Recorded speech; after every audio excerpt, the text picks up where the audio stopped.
Good morning, stats. So we're now into my favorite unit of stats, and that's probability and counting. So probability, you probably know, is a measurement of how likely something is to occur.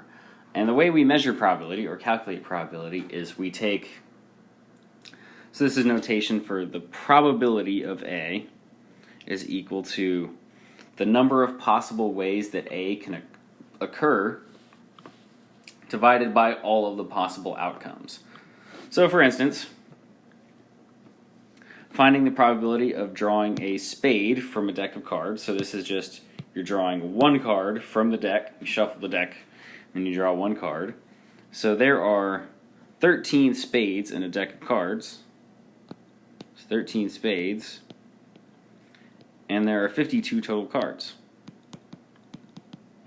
So the probability of one time drawing spade, so probability of spade, we use this notation a lot, is 13 divided by 52, which equals 1/4, or 0.25.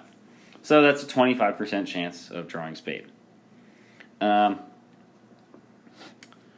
So a slightly more intricate example, you randomly choose two numbers between 1 and 4, and we want to find the probability that the sum of those numbers is 6. So one way we could look at this is by making a little table.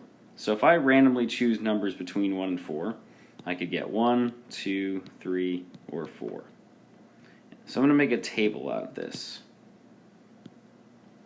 There.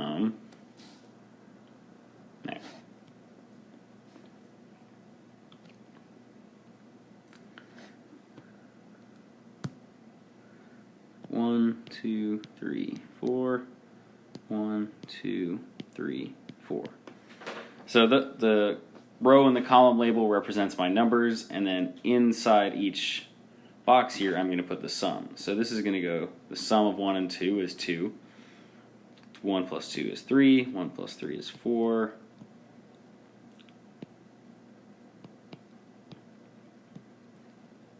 And then 4, 5, 6, 7, 5, 6, 7, 8. So these are my possible outcomes, right? So the top represents the first number, and this represents the second number.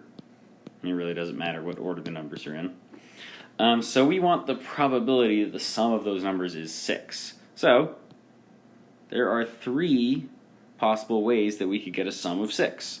One is if the first number is a 4 and the second is a 2, or we could have 3 and 3, or we could have 2 and 4 but flipped. So first number is a 2, the other number is a 4. And there are 16 possible sums. So there's 3 possible 6s, and there are 16 sums. So the probability of getting a 6 is 3 over 16.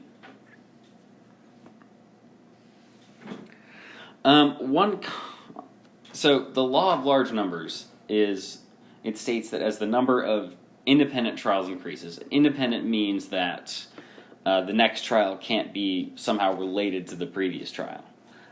So like flipping a coin is independent, rolling dice is independent. So the long run frequency of repeated events gets closer to the true probability. So if you flip a coin twice, you might get 2 heads and no tails, right? Which doesn't represent the 50-50 probability. And if you flip it 20 times, you could get still a little bit off. But if you flip it 7 billion times, then the ratio of heads to tails will get closer and closer to 50% the more you flip the coin. But on the contrary, it doesn't mean that if you're getting more heads than tails, it doesn't ever mean that you're due for a tails. So in the short run, the law of large numbers doesn't predict anything. It's just saying over a really, really long period of time, eventually the theoretical probability will equal the actual ratio. Right? So it's a common mistake in probability where people say, like, oh, well, I got 5 heads in a row, so I'm due for a tails, right? The previous 5 coin flips doesn't have anything to do with the next coin flip. So, since calculating probabilities requires a lot of calculating outcome, like the number of ways something can occur and the number of outcomes, we sort of have to practice counting. So the fundamental counting principle states that if one event has m outcomes and another event has n outcomes, then the number of outcomes in both of the events combined would be m times n. So this is easier in practice. So if you own 2 pairs of shoes, 7 shirts, and 3 pairs of pants, then the number of possible the number of possible outfits or outcomes you could make would just be 2 times 7 times 3, which I think is 42. So there are 42 possible outfits. A license plate has the arrangement letter, letter, letter, number, number, number, number. How many possible license plates are there? So it's going to be a really big number. So we know that there are 26 letters in the alphabet. And so the numbers, remember, that has to be a number between 0 and 9. So a single digit. 0 to 9, right? So there's 10 of those. So to calculate this probability, we have 26 times 26 times 26 times 10 times 10 times 10 times 10. And that is a very big number. That comes out to 175,760,000. So that's the possible number of license plates just with the arrangement letter, letter, letter, number, number, number, number. It would actually be slightly smaller because we don't usually use the letter O in license plates. All right. How many possible orders are there for 8 people to finish a race? So this one is slightly more interesting. So think of it this way. There are 8 possible people that could finish first, right? So 8 people that could finish first. And then, now that we've chosen our first place finisher, we only have, this is first place. We have 8 options. And the order we do this doesn't matter. But there's 8 possible people that could finish first. Once that person finishes, there are now 7 options for second place.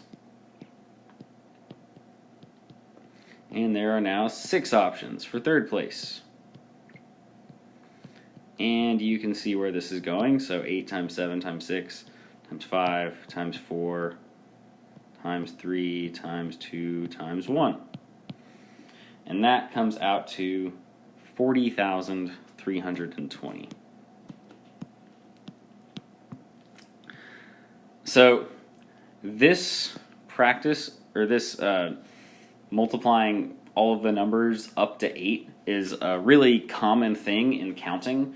So we have a shorthand for it. So that is called calculating the factorial. So multiplying all the numbers up to 8, including 8, is 8 factorial. Right?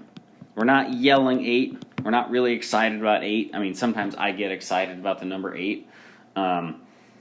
But this is 8 factorial. So it means multiplying all the numbers from 1 to 8. Or in general, multiplying all of the whole numbers from 1 to n. And it's written as n exclamation point. There's a button for that in your TI-80 whatever calculator. So on the calculator, you can press the math button and then hit the right arrow 2 times to get to the probability menu, and then you'll see the exclamation point just sitting there by itself. So you type in the number and then the exclamation point.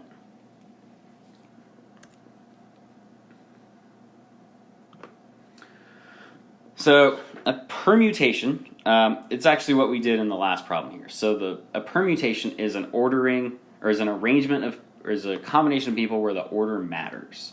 So the number of possible orders to put objects in. So what we did here was we calculated the permutation for 8 people, and it's 8 factorial. Now we want to, how many possible orders are there for just first, second, and third place to finish in a race with 8 people? So we know that for the whole race, there's, so for the whole race, there would be 8 factorial. So it would be all 8 people. But we only care about the first 3, so we don't care about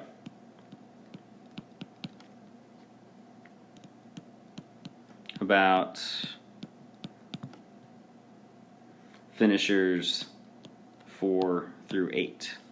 So one way to look at this is there are 8 factorial ways to arrange all 8 of the people, but since we only care about the first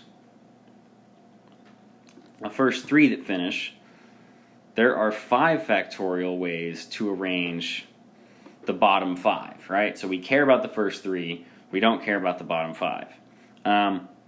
So really, we could just do 8 times 7 times 6, and that gives us our first 3 finishers. We had 8 choices for the first one, 7 for the second, and 6 for the third one. And that comes out to 336. There is a formula for this. So to find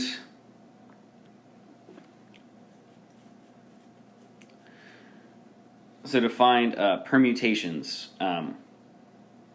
So we wanted the permutations. So the total size was 8, and then we write P for permutation, and then we wanted a group size of 3. So 8 permutation 3, or n permutations of R.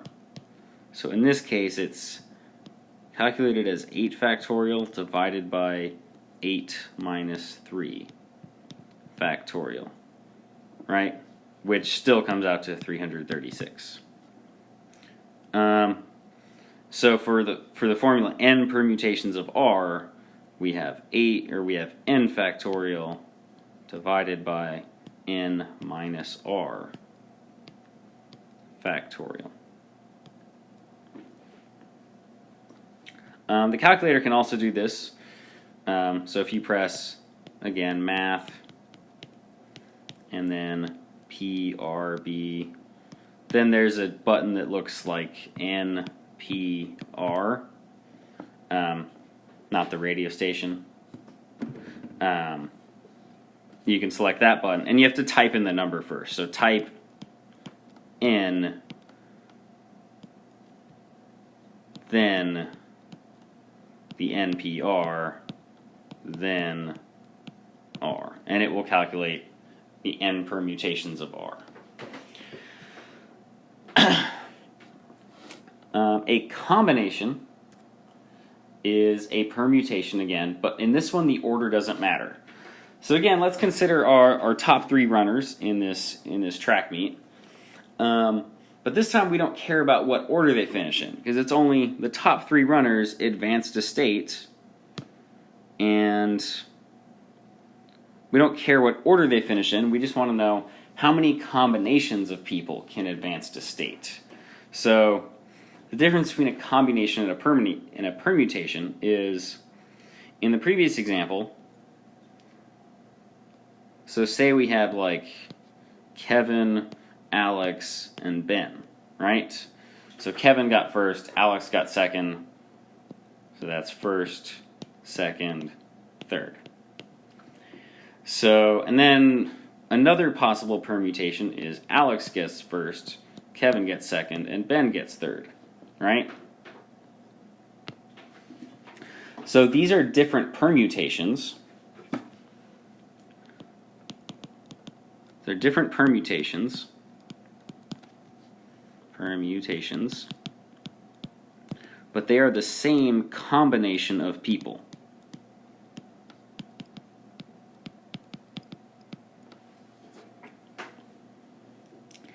So there are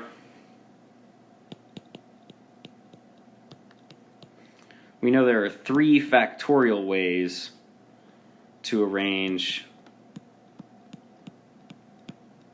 3 people. So really, we're just going to take our permutations answer. So there's 336 permutations of people, and we're going to divide it by 3 factorial because we don't care about the ways that we can arrange them. And this comes out to 56.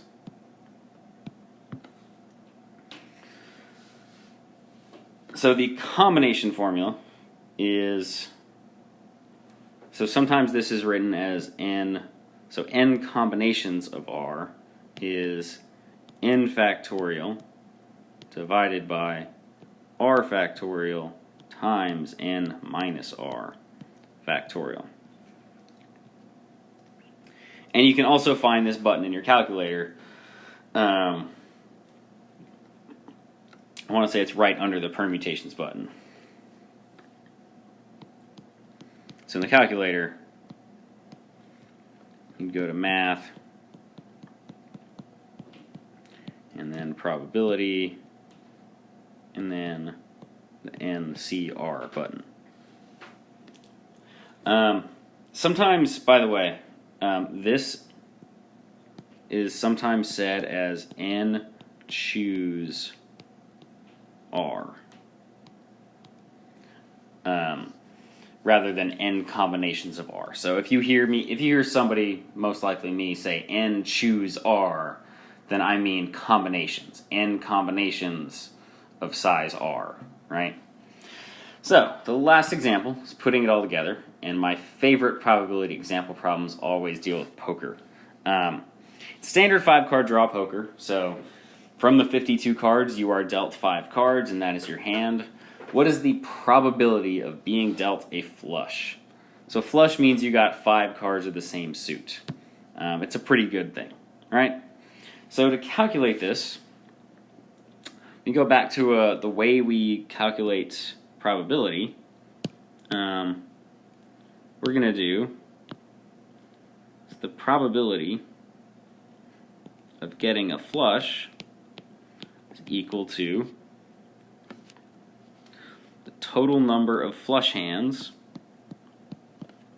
so the number of possible ways that you can get a flush, divided by the total number of poker hands.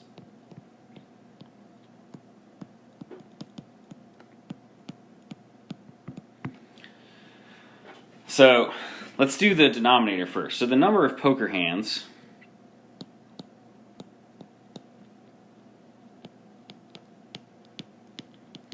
So first of all, think about whether this is a permutation or a combination. When you get a hand in poker, does the order matter? Right? That's what you should always ask when you're distinguishing between permutations and combinations. And in a poker hand, the order doesn't matter. It's the same 5 cards no matter what. So the number of poker hands is the number of combinations. So starting with size 52, so 52 choose 5. So the number of combinations we can get of 5 out of 52 cards. And if you type that into your calculator, use the formula and use it correctly, or just hit the N choose R button, we would get, it's a very large number, 2598960. So that's over 2 million unique poker hands. Now the number of ways we can get a flush is a little bit trickier.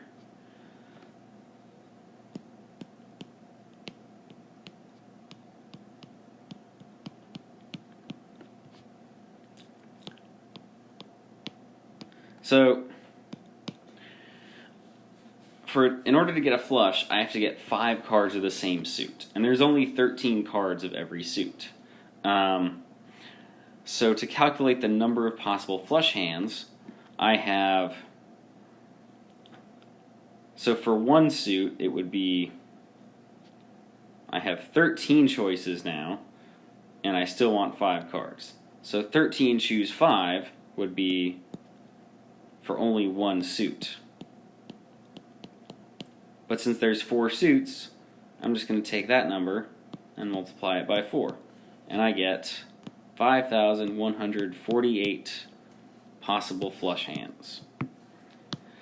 Now, if we just divide the two numbers, so 5,148 divided by 2,598,960, we get a minuscule probability of 0.00198.